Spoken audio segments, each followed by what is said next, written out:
let's learn about why game engines are bad now versus how they used to be.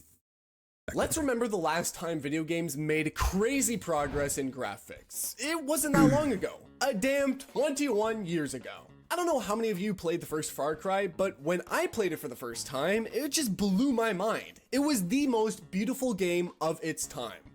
What game brought me to that realization? I gotta really think about that one. Because there's plenty of games like when they came out, yes, I had that like, oh shit kind of moment, like, this is crazy.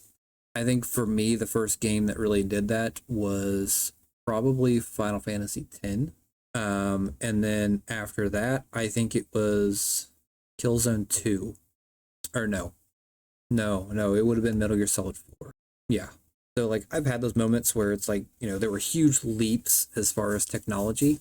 And I think that nowadays we don't really see that as much. Even now, if I show you a real photo of a tropical island and a screenshot from this game, you will not be able to tell the difference.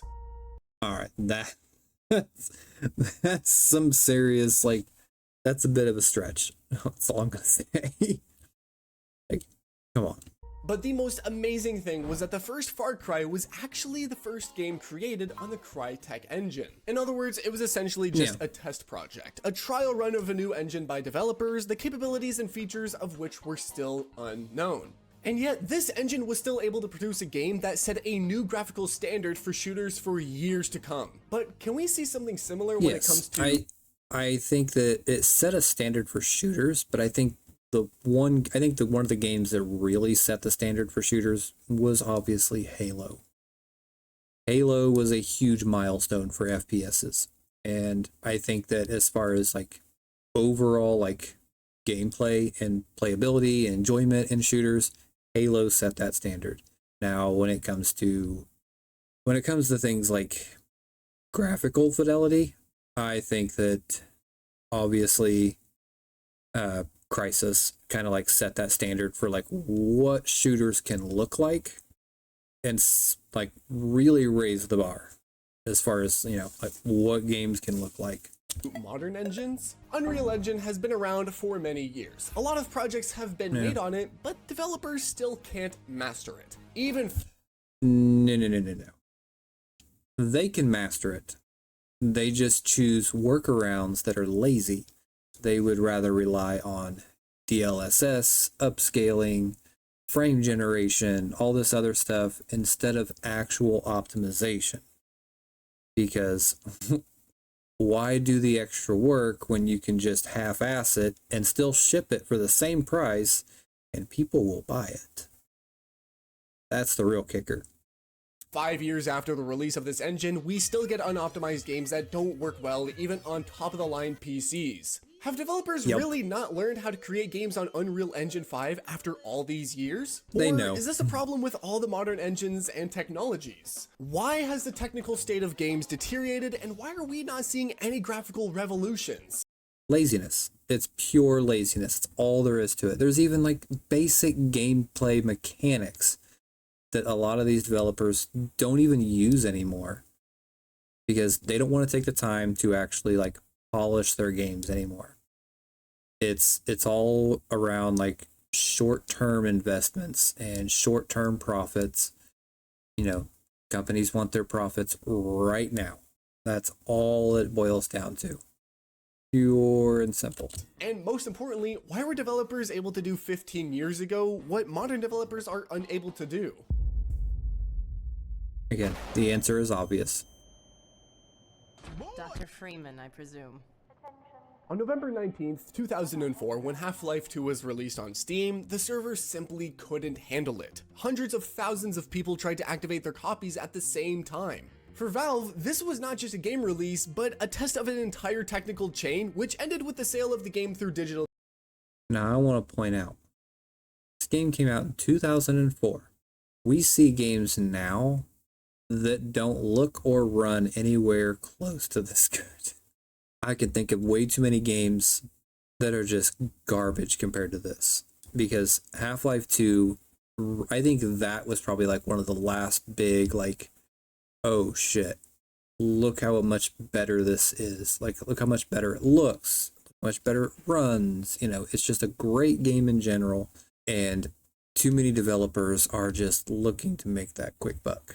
That's all there is to it. Distribution and began with the creation of their own game engine. Source Engine looked like something from the future at the time. For the first time, physics, lighting, and animation worked not as separate systems, but as a single process. The well-known Havoc physics was not called by the engine. It was sewn into the render, so objects reacted not according to the script, but rather according to the real mass and momentum. That is why the physics in the game, for which Havoc was responsible, felt so progressive, smooth, and realistic. Even dynamic light affected dust particles, and the sky in Half-Life 2 was rendered as a separate layer that took into account atmospheric absorption. A small detail, but it did mark the beginning of the era of realistic global illumination. And at the same time, the game ran smoothly on video cards that today would not even run Steam. Source was so flexible that Valve ended up using it for another 15. Again, there was, older games, they were optimized very, very well. Because a lot of these developers, they wanted their stuff to be playable by everybody. Now you have people that, a lot of these game directors now, they say, oh, well, if you can't play it, then you just need to buy better hardware, or we don't want your kind of business. We only want people that can afford games. The lack of optimization in games nowadays, especially within the last 10 years, I would say, and it's usually only like, you really only see this kind of stuff with like AAA developers, like your indie developers and AA's or whatever. Like, they do a really good job of optimizing it, and I think there's clearly like the big examples is that I can think of within the last 10 years would be your Baldur's Gate 3, Expedition 33, Elden Ring. Like, these games run really, really well, no matter your hardware. And then you have AAA games like Borderlands, other crap like that, that just, they run like shit. They really do.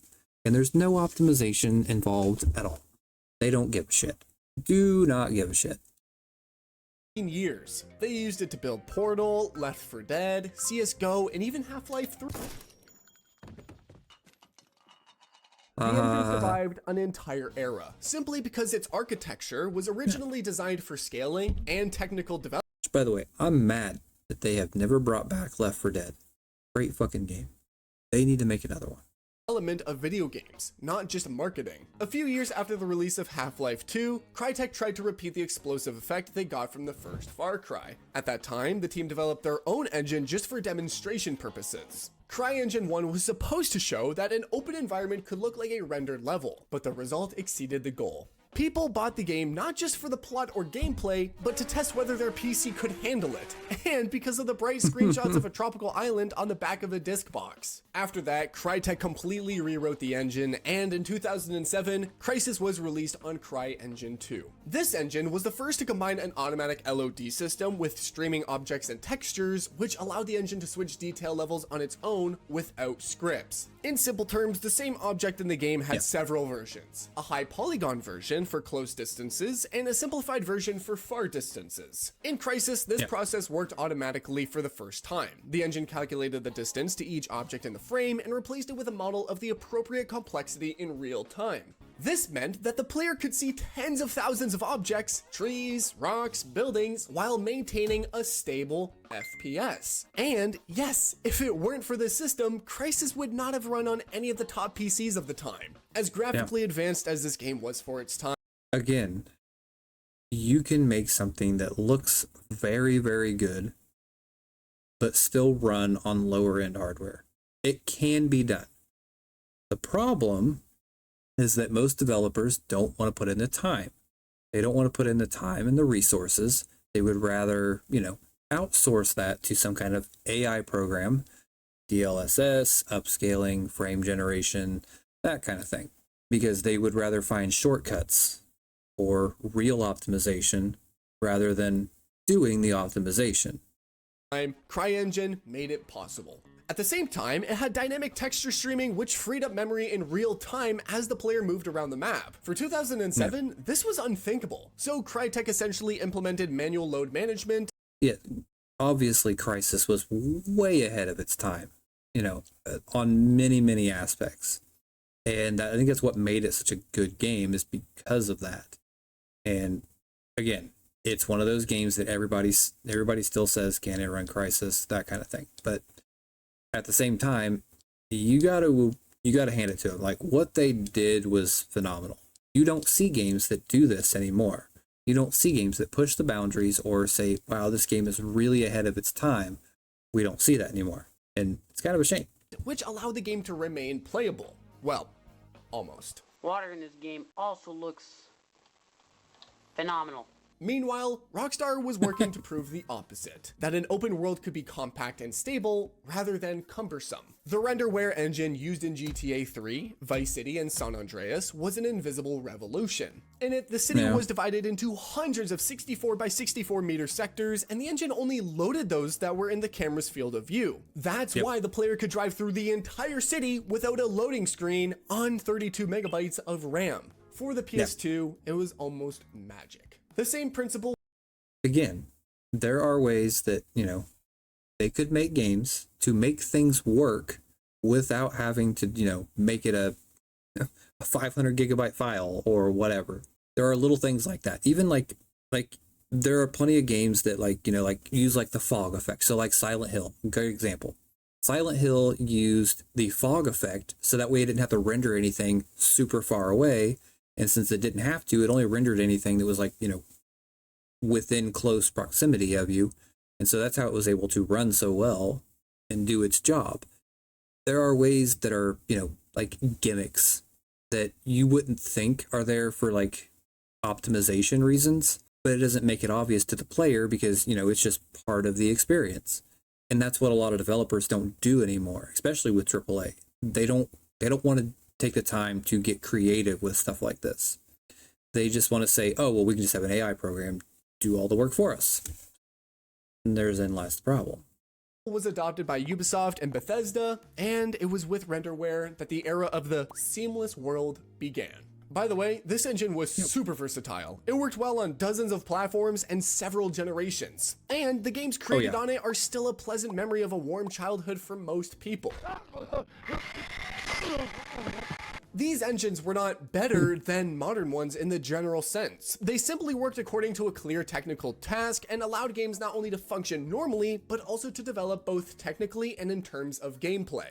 Developers didn't just take the ready-made universal tools of these engines, but adapted them to different tasks and technical challenges, thereby constantly expanding the boundaries of what a video game can show a player. But years go by, and now everything looks a little different in the industry. How did engines created for progress turn into a barrier? Why do new games, instead of pushing the boundaries, often repeat the same technical mistakes? And most importantly, how did it happen that with more powerful hardware, we get less stable games? Today, it has become much easier for developers to release photorealistic bombs onto the market. And I mean literal bombs, so poorly optimized that your PC explodes. The latest releases have different authors, but a common problem. But you can't just say that Unreal 5 is a bad engine. Rather, it's a system that has grown to such a level of complexity that it's almost impossible to master. Engines used to be... No, I think a lot of Unreal's problem is that it relies too heavily on AI or other systems that require a lot of headache work or take away from the actual development of the game and try to automate certain systems. And I think with the overabundance of automation and AI systems that is within the engine itself, it takes away from the actual development. And when you're so heavily reliant on these other systems that are supposed to do the heavy lifting for you instead of you going in and fine-tuning it, you're going to have nothing but problems. There's no other way around it. I think the closest example I can give is it's like a painter that's, trying to paint with a brush that does half the work for you. So one stroke of your paintbrush and half the canvas is filled. But that half a canvas that it auto-filled, it's kind of blurry and it looks like shit. So then you still got to go back through and then fine tune your painting. It's essentially what all these systems that are within Unreal really is doing. Just creating more work. Created for specific games or types of games, but now when the market is overflowing with studios and projects of varying complexity, something universal is needed. And Epic has turned Unreal into a full-fledged ecosystem. Not just a tool, but rather an environment in which studios exist without even noticing that they have become a part of it. Unreal Engine doesn't just give studios technology, it takes away their very engineering instinct. Everything is too convenient. Modern developers don't need to build an LOD system because there's Nanite. They don't need to work with lighting because there's Lumen. They don't need to think about how to reduce the load because the engine will do everything itself, but it only does that in theory. In practice, everything breaks. The main technical reasons are Exactly. Again, like I said, there are too many systems that are meant to automate things or do the work for the developer. The developer doesn't have to really go in and do much of anything. It's literally just drag and drop systems. You just place it here, the engine will do all the work for you. Okay, well, obviously it's not working somewhere because current hardware or top of the line hardware can't even run it. So what's going on? Why isn't it working? We just need to stop with this. Like, developers need to stop using Unreal. Like, Unreal might look pretty, but no matter how much you shine it up and polish it, it's still a fucking turd. Plain and simple. real-time shader compilation, so-called traversal stutters, unoptimized new systems, and, most importantly, an architecture that still carries code from Unreal Engine 2. Even today, UE5 performs some simulations on a single processor core. Epic CEO Tim Sweeney publicly acknowledged this problem, saying, "Many studios build games for top-of-the-line PCs and put off optimization for weaker ones until later." But he didn't mention the main thing. Epic itself created a culture where later became part of the design. When the engine grows faster than the industry can master it, the result is that everyone gets used to technical chaos. And this chaos is profitable. Every game on Unreal is another project tied to the Epic ecosystem. Studios receive grants, integrate Epic online services, pay tribute to Epic Games, and ultimately become dependent on the chain built by one corporation. That's why in 2025, we see a new type of developer. Not an engineer, but simply a user of the engine. A person who doesn't create technology or even adapt it to their needs, but simply presses the Enable Nanite button. And when the game doesn't work well, developers don't look for a solution, but wait for a patch from Epic. But in my opinion, it's not just Unreal Engine that has degraded. I would also like to mention the former king of indie games, Unity. I don't know, maybe 10 years ago, every other person launched this engine with the desire to create their own indie game. Unity has always been the opposite of Unreal. Simple, open, with a low barrier to entry. Dozens of cult indie games were born on it. It was an engine for those who didn't have money, but had ideas. This was its strength. But over the years, everything changed. After going public, the company began to think not about technology, but about profit. And that's normal. I don't see anything wrong with that, but the way they did it was fatal. In 2023, when Unity announced a per install... I mean, obviously, the purpose of any business is to make money, but when you basically shoot yourself in the foot to make some money, you have a problem. At the end of the day, that's not the point of a business. So self-sabotaging your business just to make more money isn't going to make you more money. It's going to make you lose money. But again, I think it's only a matter of time before we see another game engine kind of rise up and say, hey, Unreal, guess what? We don't need all this extra, AI systems or automated systems to make great games. I think it's a matter of time.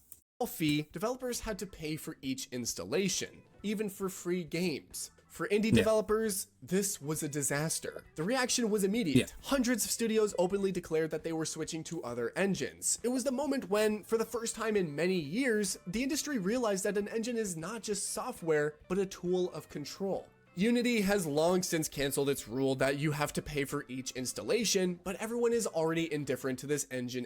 Yes, but I look back at the Microsoft, the debacle with the Xbox One, where they wanted to implement their DRM stuff or, the always online thing and you can't trade. once you cross a line and you piss off enough people, you're not getting that goodwill back. Like it, even today, people don't trust them because, you know, Xbox is still, they still do scummy things every now and then. They are not without fault. And to be fair, most people just have that mindset of, oh, well, you know, if you were willing to do it then, what's to stop you from doing it in the future?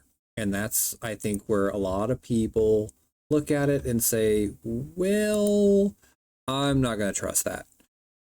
Fuck that. Why would you want to put money on something like that? You know, why would anybody want to support, you know, a company that obviously doesn't give a shit?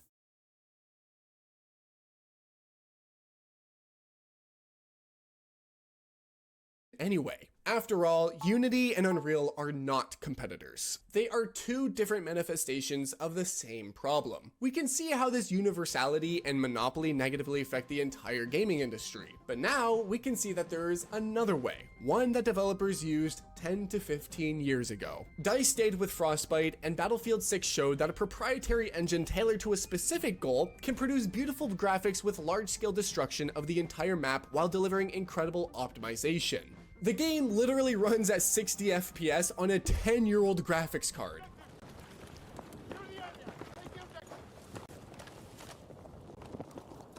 One of the most beautiful games in terms of graphics this year was also created on the studio's internal engine. What Kojima did in DS2 with his Decima engine is literally impossible to do on Unreal. Super fast loading, stability, and graphics that are truly next gen. Decima is an example of good old-fashioned, highly specialized engineering without attempts to adapt the engine to all possible scenarios. And in fact, I want to believe that in the future.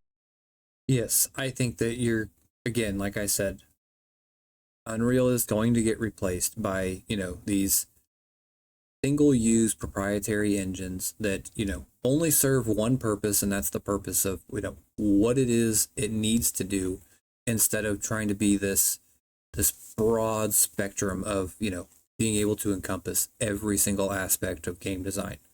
You don't need that. And I think that a lot of these, you know, in-house engines, or, you know, homemade engines, whatever you want to call it, they are going to be the, you know, the main successors for like successful games and what games can really do. And I think that Unreal eventually is just going to fade into the distance, and you're going to see more of these, you know, other, you know, in-house engines that are just going to be utilized because they're just going to be better. Unreal's trying to do everything, like it's trying to be a jack of all trades but a master of none. And when you have something like that, it's, you know, especially for game design, it's not feasible and it's not going to last forever. And even all the patches and everything else, it just goes to show that it's not doing what it's supposed to be doing or could be doing. And especially when you have to have so much heavy reliance on automated systems and AI tools and everything else, it's just doomed to fail, and it's starting to show. Future, developers and studios will return to their own engines more often, creating them for their own needs. I understand that this may be more difficult, but this complexity and painstaking work always translates into success. That was a good video. I enjoyed that. And yes, I think he made a lot of great points. But yes, a lot of like current game design or more modern game design, it has degraded. It's gotten worse over time. It's nowhere near like the level that it used to be. So I don't know. I think it's just a matter of time before we start seeing a lot more of these in-house or proprietary engines that are just, you know, meant to service one specific thing and nothing else.